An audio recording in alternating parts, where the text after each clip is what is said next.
আসসালামু আলাইকুম দর্শক, বাগান থেকে গাছের পাকা চালতে আনছি। আজকা শিলপাড়ায় সেচা তেঁতুল দিয়া চালতে বানাম।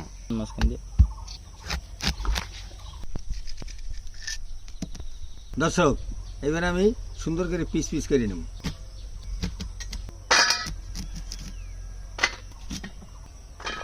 চালতেরা কুচিকার হয়ে গেছে, এবার আমি ধুয়ে নেব।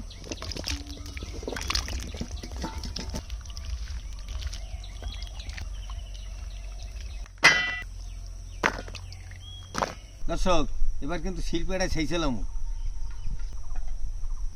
বিসমিল্লাহ।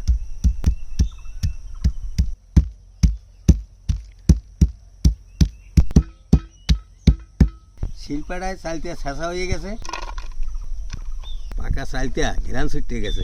কালা মরিচ, তেঁতুল, বিট লবণ, লবণ, খাঁটি সরিষার তেল, চিনি, কাসুন্দি।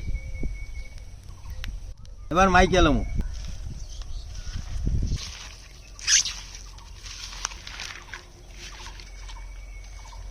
চাইতে বানানির ঘেরান পাইয়া আমার ভাই কিন্তু আইয়া পারছে। খেতে ভাই আলাপ পাইছি আপনি চাইতে বানান। হ্যাঁ, গাছ পাওয়া চাইতে একটু খাইয়ে দেখেন। বিসমিল্লাহ। মজা ভাই, খাবার মতো জিনিস ভাই, পেট বুঝেই খাও। খুব মজা। গাছ পাওয়া চাইলটা, তারপর আবার শিল্পেটা শেষছি, খাবার মতো তারপর সেই- ট্যাঙ্কার দিয়ে বানাইছি। তা মনে করেন কি সেই মজা ভাই, সেই মজা। দর্শক, আমার ভাই খাইয়াও কয় মজা হয়েছে। আপনার কাছাকাছি থাকলে আসতে পারেন, আমি আসি অনেকক্ষণ। দর্শক, ভালো থাকেন, সুস্থ থাকেন, দেখা হবে নতুন কোনো ভিডিওতে।